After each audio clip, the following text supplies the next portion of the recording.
मुझे एक बात आपसे पूछनी है कि अभी तक जो 4 सेशन आए, क्या आपको याद है? याद कीजिए, याद कीजिए। पहले दिन क्या पढ़ाया था मैंने? याद है? नहीं याद है? चलिए पहले दिन का मैं रिवीजन करा देता हूं। Acquisition, comical, droll, bizarre, एग्नी।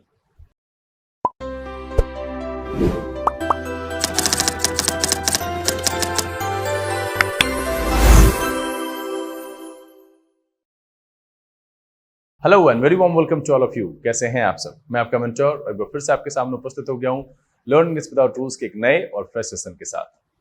आज फिर से एक बार हर उम्र के लोगों के लिए, चाहे वो कॉम्पिटिटिव एग्जामिनेशन की तैयारी कर रहे हो, नहीं कर रहे हो, इंग्लिश सीखना चाहते हैं और जिनको इंग्लिश से प्रेम है, उनके लिए ये एक इंपॉर्टेंट सेशन है। जी हाँ, मैं बात कर रहा हूं वोकैबुलरी के सेशन की, जिसमें अब तक 4 एपिसोड आपके सामने रखे गए हैं और आपने 200 के आसपास वर्ड्स को कलेक्ट कर लिया है, सीख लिया है, दोहरा लिया है।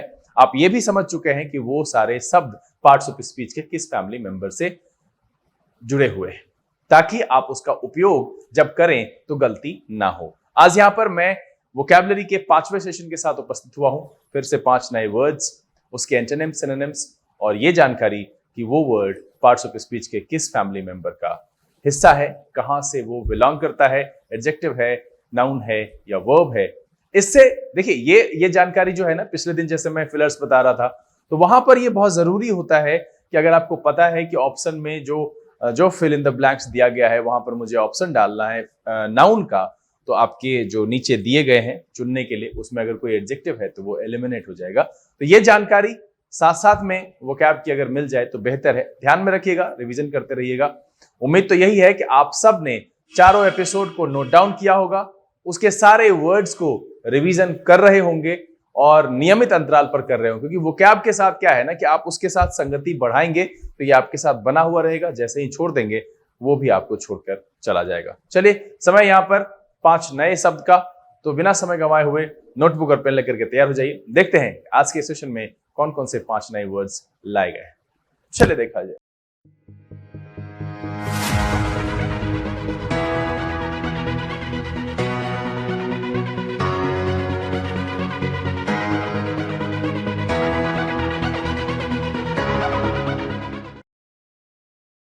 आइए हम आज के सेशन की शुरुआत करते हैं और बारी बारी से आपके सामने 5 वर्ड्स को रखते हैं और पूरे विस्तार से उस पर बात करते हैं। वो नाउन है, एडजेक्टिव है, उसकी मीनिंग क्या है, एंटोनिम्स, सिनोनिम्स, इस सब पर बात करेंगे। लेकिन सेशन को शुरू करेंगे उससे पहले जो लोग इस चैनल पर नए हैं, चैनल को सब्सक्राइब कर लीजिए, बेल आइकन जरूर प्रेस कीजिएगा ताकि आज अपलोड की गई वीडियोस की नोटिफिकेशन आपको मिले और आपका कोई भी सेशन मिस ना हो। लाइक और शेयर करने में कंजूसी नहीं कीजिएगा।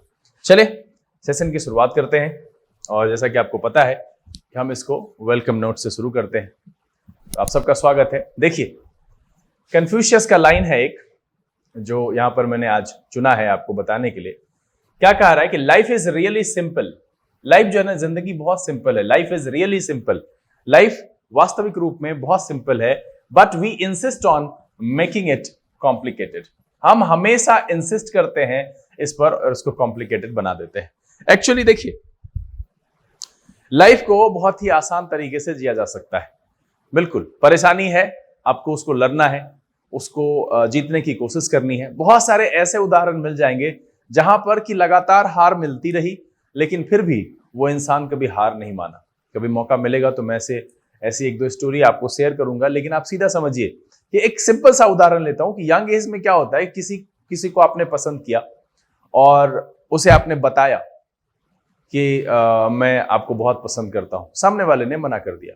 ये कितना सिंपल है ये समझना कि जरूरी तो नहीं है कि जो आपकी चॉइस है वो सामने वाले की भी हो, लेकिन हम ईगो पर लेकर के पता नहीं क्या सब करने लगते हैं और हमारी जिंदगी कॉम्प्लिकेटेड हो जाती है। हम अपने रास्ते से भटक जाते हैं, हमारी जिंदगी की जो रेलगाड़ी है वो डीरेल हो जाती है। तो इसीलिए यहां पर सिंपल लाइन लिखा हुआ है कि लाइफ इज रियली सिंपल। बिल्कुल, जिंदगी बहुत सिंपल है और सबसे आसान काम तो है भाई पढ़ना। किताब खोलिए, पढ़ते जाइए, इसमें कोई भी और पंगा है ही नहीं। इसके अलावा हर काम में रिस्क है, लेकिन इसमें कोई रिस्क नहीं है। ज्ञान बटोरने में कोई रिस्क नहीं है, इनफैक्ट बेनिफिट ही बेनिफिट है। आप इस चीज को कभी अगर महसूस कीजिएगा ना, तो फिर पढ़ने में बहुत मजा आने लगेगा। तो वही एक बार फिर से दोहरा दे कि life is really simple but we insist on making it complicated. चलिए आज के सेशन की शुरुआत करते हैं और आज के सेशन का जो पहला वर्ड है वो है मैलिग्नेंट। जी हाँ, क्या है? मैलिग्नेंट। ये एक एडजेक्टिव की तरह काम करता है। किस तरह से काम करता है? ये एक एडजेक्टिव की तरह काम करता है मैलिग्नेंट। इसका मतलब होता है एविल इन नेचर। क्या होता है? Evil in nature, effect, very virulent, infectious. देखिए, डिजीज के लिए कई सारे मीनिंग होते हैं, तो इसमें से एक मीनिंग ये भी है घातक के सेंस में, वायरुलेंट, इन्फेक्शियस के सेंस में भी इस्तेमाल होता है। इसका मतलब होता है उग्र या असाध्य। मैलिग्नेंट का मतलब होता है उग्र या असाध्य। अब इसकी बारी है सिनोनिम्स की। देखिए, मेलेवोलेंट। मेलेवोलेंट का मतलब भी होता है द्वेषी, दुर्भावनापूर्ण, मतलब ऐसा जो कि किसी प्रकार की दुर्भावना, गलत भावना रखता हो, उससे भरा हुआ हो, उसको कहते हैं मेलेवोलेंट। अगला जो है विशियस, इसका मतलब भी होता है उग्र, दुराचारी, निंदनीय। ठीक है, उग्र, दुराचारी, निंदनीय, विशियस। अगला देखिए हॉस्टाइल, इसका मतलब होता है शत्रुता, द्वेषी, विरोधी। ठीक है, अगला जो सिनोनिम्स है वो है मैलिशियस, इसका मतलब भी होता है द्वेषी और दुर्भावनापूर्ण। क्या होता है? द्वेषी और दुर्भावनापूर्ण। और जो आखिरी है सिनोनिम्स में वो है इन्वेसिव। इन्वेसिव का मतलब होता है तेजी से फैलने वाला। ये वायरुलेंट के सेंस में इसका समानार्थी ये है इन्वेसिव। देखिए, मैलिग्नेंट के सिनोनिम्स के तौर पर जो हमने रखा, सबसे पहले तो मैलिग्नेंट का मतलब क्या है कि एविल इन नेचर। अगर हम इंसान के लिए लें, एविल इन नेचर या इफेक्ट, प्रभाव में अगर हो, साथ में कह रहा है वेरी वायरुलेंट, इन्फेक्शियस, मतलब है कि डिजीज के लिए हम ले रहे हैं, मतलब है उग्र या असाध्य। असाध्य का मतलब है कि जो बहुत क्या कहते हैं, इन्फेक्शियस हो। असाध्य जिसको कि आसानी से साधा ना जा सके, खत्म ना किया जा सके, वो है असाध्य, उग्र। इसका जो सिनोनिम्स है वो है मेलेवोलेंट, विशियस, हॉस्टाइल, मैलिशियस और इन्वेसिव। ठीक है, मतलब है तेजी से फैलने वाला। चलिए हम इसके एंटोनिम्स को देख लें। इसका मतलब होता है बेनेवोलेंट। बेनेवोलेंट इसके एंटोनिम्स के तौर पर काम करता है, मतलब होता है परोपकारी, दयालु, हितकारी। बिल्कुल जैसा है द्वेषी, तो इसका उल्टा क्या हो जाएगा? परोपकारी। चलिए, कंपैशनेट मतलब होता है करुणामय, दयालु। कंपैशनेट, आप इसके लिए काइंड आपका बड़ा ही कॉमन है, तो आप इसकी जगह पर अब आप इसको इस्तेमाल कर सकते हैं। कंपैशनेट मतलब होता है करुणामय, दयालु। बेनाइन, बेनाइन का मतलब होता है दयालु, सुहाना, हितकारी। ठीक है, अगला जो है एमिएबल, इसका मतलब होता है स्नेही, मिलनसार। क्या होता है? स्नेही, मिलनसार। उसके बाद है एल्ट्रिस्टिक, इसका मतलब भी होता है परोपकारी, दयालु और हितकारी। तो देखिए, हमने आज जो पहला शब्द रखा है वो है मैलिग्नेंट। मैलिग्नेंट एक एडजेक्टिव की तरह काम करता है। इसका मतलब होता है उग्र या असाध्य। ठीक है, सिनोनिम्स की बात करें तो malevolent, vicious, hostile, malicious and invasive.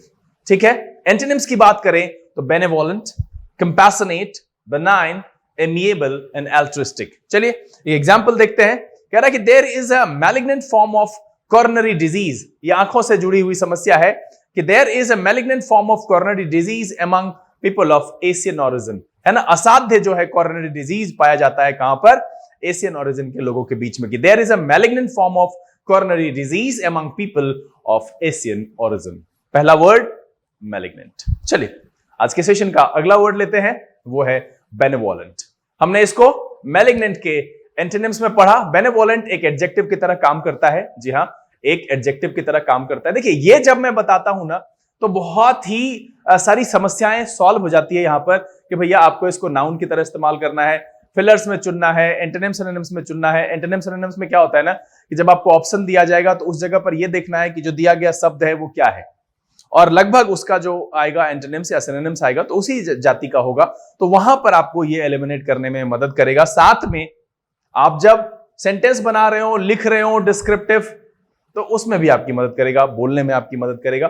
Benevolent का मतलब होता है इंटेंडिंग और शोइंग काइंडनेस। क्या है? इंटेंडिंग और शोइंग काइंडनेस मतलब है परोपकारी, शुभचिंतक, उदार और हितकारी।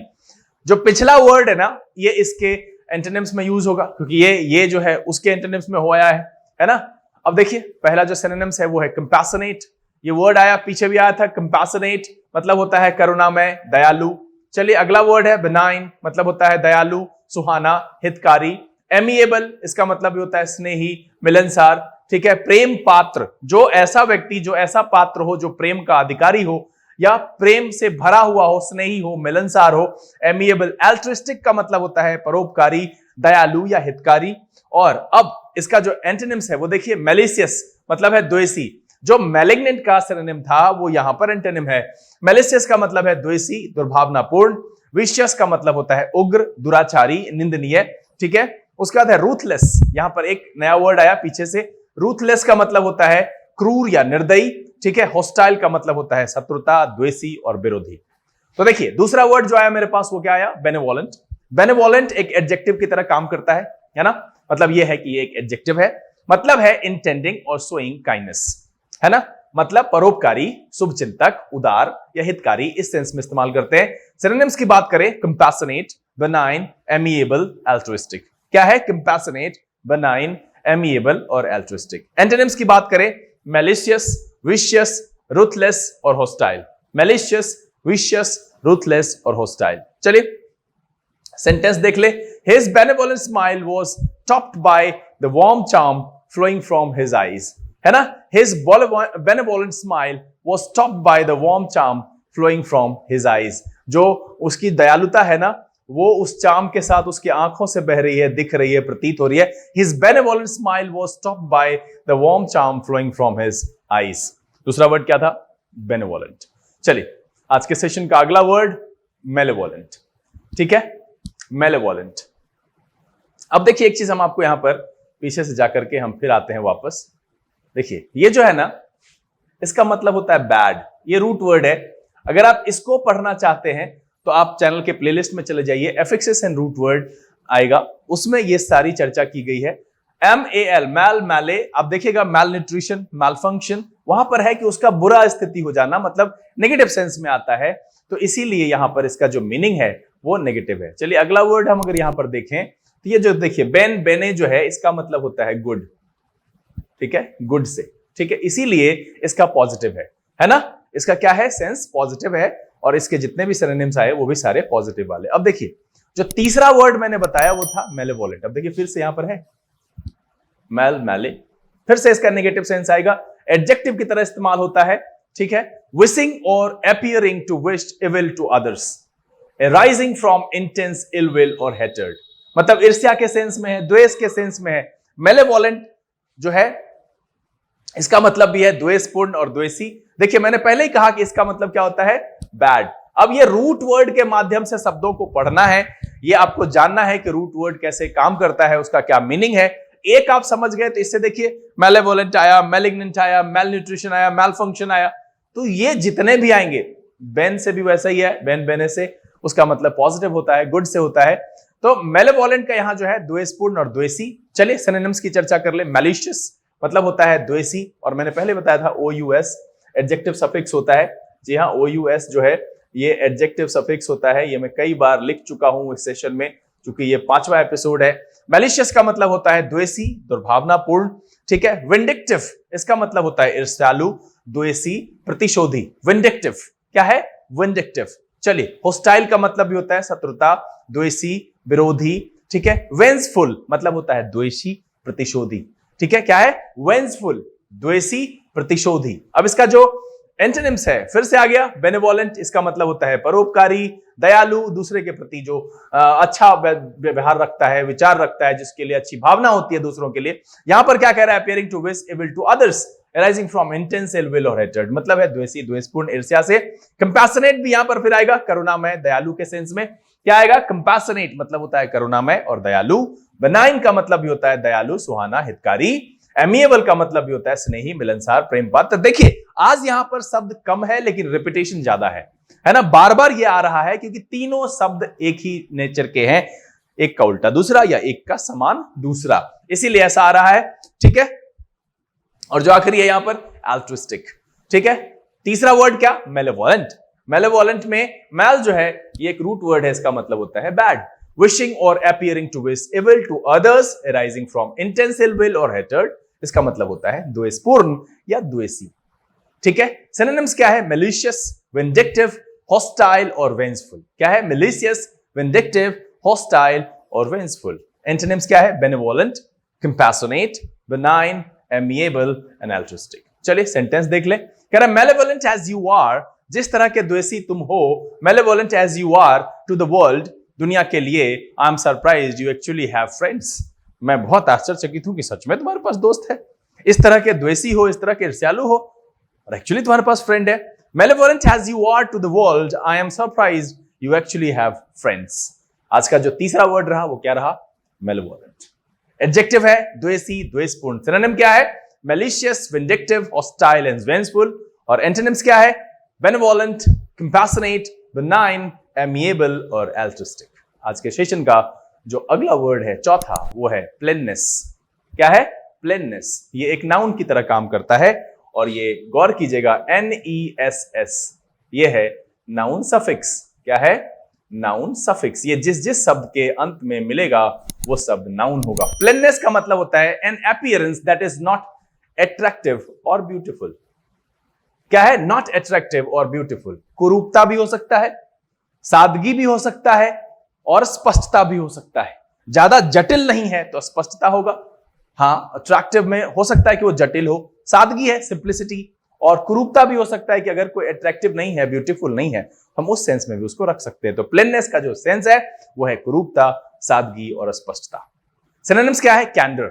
कैंडर का मतलब होता है स्पष्टवादिता, ये भी स्पष्टता से है, कैंडर। ठीक है। ओपननेस मतलब होता है उदारता और सादगी से। बिल्कुल, ओपननेस का मतलब होता है कोई मतलब जटिलता नहीं है ना, कुछ ऐसा कॉम्प्लेक्स बिहेवियर नहीं है वहां पर। तो ओपननेस का भी इसके हम सिनोनिम्स में इस्तेमाल कर रहे हैं। अब देखिए, इसको नाइविटी नहीं पढ़िएगा, एक वर्ड है नाइव, NAI, यहां पर ऐसा होता है नाइव। ठीक है। नाइव का मतलब होता है सरल। ठीक है, इसको लोग अक्सर नैव पढ़ देते हैं, ये है नाइव। क्या है? नाइव। और नाइव का मतलब जो होता है, इसका मतलब होता है सरल से, सिंपल से, सादगी से। उसी से आ गया नाइविटी। नाइविटी पढ़ेंगे, क्या पढ़ेंगे? नाइविटी। यहां पर दो जो है ये इसकी पहचान है, वो नाइव है, नाइव, नैव नहीं है। नाइविटी का मतलब सरलता। चलिए अगला सिनोनिम क्या है? कैंडिडनेस। कैंडिडनेस का मतलब भी क्या होता है? सरलता, निष्कपटता, है ना। तो आज का जो चौथा वर्ड है मेरा वो है प्लेननेस। ये एक प्रकार का नाउन है, इसका मतलब है कुरूपता, सादगी, स्पष्टता। सिनोनिम्स क्या है? कैंडर, ओपननेस, नाइविटी और कैंडिडनेस। चलिए एंटोनिम्स जो है इवेसिवनेस। इवेसिवनेस का मतलब क्या है? बहानेबाजी। क्या है? बहानेबाजी या टालमटोल। जहां पर सादगी होगी, स्पष्टता होगा, उल्टा क्या होगा? बहानेबाजी या टालमटोल। अगला जो एंटोनिम्स है वो है सीक्रेटिवनेस। सीक्रेटिवनेस का मतलब होता है गोपनीयता, रहस्यमयता। मतलब क्या है? कुछ चीजें सीक्रेट हो, है ना, गुप्त हो, तो उसके लिए है सीक्रेटिवनेस। देखिए यहां पर भी NESS, यहां पर भी NESS, ये नाउन सफिक्स है। अगला जो है इनहिबिशन, इसका मतलब होता है संयम, संकोच, अवरोध। कहीं पर स्पष्टता नहीं होगी तो हिचकिचाहट होगी, संकोच होगा, और इसीलिए इसको एंटोनिम्स के तौर पर यहां रखा गया है इनहिबिशन। और है रेटिसेंस। रेटिसेंस का मतलब होता है अल्पभाषिता, चुप्पी, संकोच। अब इसका देखिए अल्पभाषिता का मतलब क्या है? कम बोलना। कम बोलेगा तो स्पष्ट नहीं होगा, तो स्पष्टता नहीं आएगी, है ना, सिंप्लिसिटी नहीं आएगी, यहां पर वो मौन हो जाएगा। चौथा वर्ड प्लेननेस। सिनोनिम्स क्या है? Candour, openness, naivety and candidness. Antonyms क्या है? एवेसिवनेस, सेक्रेटिवनेस, इनहिबिशन और रेटिसेंस। चलिए सेंटेंस देख ले। Her chief aim in writing is plainness and intelligibility, है ना। क्या क्या है? Plainness and intelligibility. मतलब उसका जो मुख्य एम है अपनी लेखनी में वो क्या है? स्पष्टता, सादगी और कुशाग्रता, इंटेलिजिबिलिटी। चलिए चौथा वर्ड प्लेननेस। सिनोनिम्स क्या है? Candour, openness, naivety, कैंडिडनेस। एंटोनिम्स क्या है? एवेसिवनेस, सेक्रेटिवनेस, इनहिबिशन और रेटिसेंस। अब देखिए मैं बार बार रिपीट करता हूं, इरिटेट नहीं होइएगा। मैं इसीलिए रिपीट करता हूं ताकि आपके कानों में बार बार जाए और आपके जहन में रह जाए, कभी भी आपको नया ना लगे। चलिए आज के सेशन का आखिरी शब्द डिसीट। ठीक है, ये एक नाउन की तरह काम करता है। डिसीट एक नाउन की तरह काम करता है।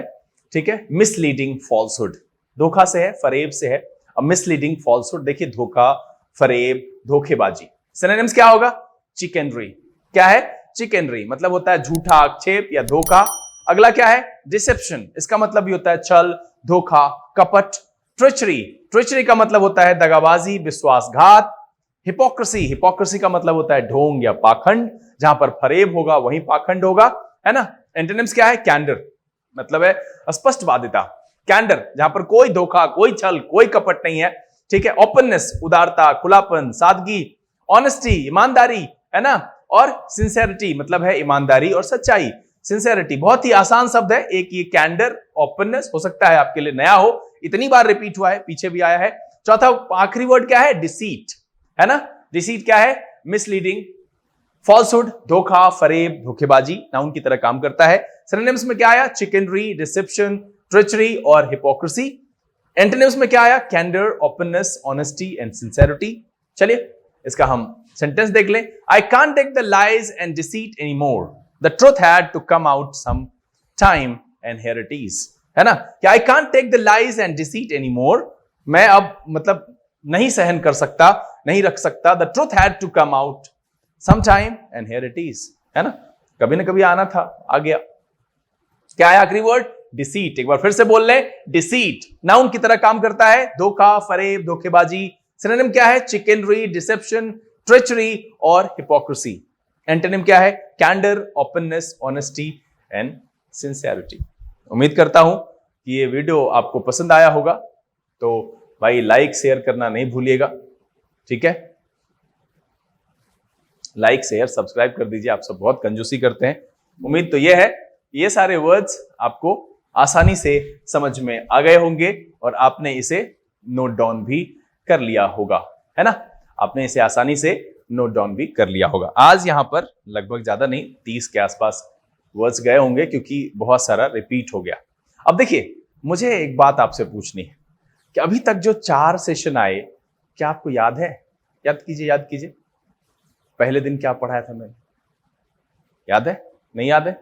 चलिए पहले दिन का मैं रिवीजन करा देता हूं। Acquisition, comical, droll, bizarre, agony, है ना? क्या था? Acquisition, comical, droll, bizarre, agony. दूसरे दिन का याद है? मॉन, transitory, second, flawless and deficit. बाकी 2 आप मुझे लिखकर बताइएगा कि क्या याद था सच में, नीचे कमेंट। और अगर आप चाहते हैं कि इसमें कोई सुधार हो, वीडियो कैसा लग रहा है, वर्ड सीख रहे हैं, मजा आ रहा है या नहीं आ रहा है, कोई सुझाव है आपके लिए, तो बिल्कुल आपके कमेंट का इंतजार है। कल कमेंट बॉक्स का दिन है, हम जरूर आपके सामने उपस्थित होंगे आपके कमेंट्स में पूछे गए सवाल के जवाब के साथ, ताकि आपका निदान हो सके। समय यहां से बिता लेने का, लेकिन उससे पहले मैं ये कहूंगा कि अगर ये वीडियो आपको अच्छा लगा तो लाइक करने में चूक नहीं कीजिएगा। अगर आपने चैनल को सब्सक्राइब नहीं किया है तो सब्सक्राइब कर लीजिए, बेल आइकन जरूर प्रेस कीजिएगा ताकि यहाँ से अपलोड की गई वीडियोस की नोटिफिकेशन आपको मिले और आपका कोई भी सेशन मिस ना। साथ में आप घर में रहिए, अपना ख्याल रखिए, अपने आप को बिना खर्च किए हुए पढ़िए, क्योंकि बहुत सारे बच्चे ऐसे पढ़ते हैं ना, उनका सब कुछ खत्म हो जाता है। ऐसा लगता है कि उनके अंदर से जो बचपना है, जो खुशियां हैं, वो खत्म हो गई। नहीं, एंजॉय कीजिए, पढ़ाई को एंजॉय करेंगे तो मजा आएगा। अपने आप को खर्च करके नहीं पढ़ना है, क्योंकि आखिरी कहीं ना कहीं जो है ओवरऑल खुशी मैटर करता है यार, आपकी हैप्पीनेस। इसलिए खुश रहिए और खुश होकर के पूरी एनर्जी के साथ अपनी तैयारी को जारी रखिए। अगले दिन फिर हम इसी तरह के एपिसोड के साथ उपस्थित होंगे। तब तक के लिए लर्न इंग्लिश विदाउट रूल्स के सेशन से this is BK Singh signing off. Keep reading, keep practising. Thank you, God bless you.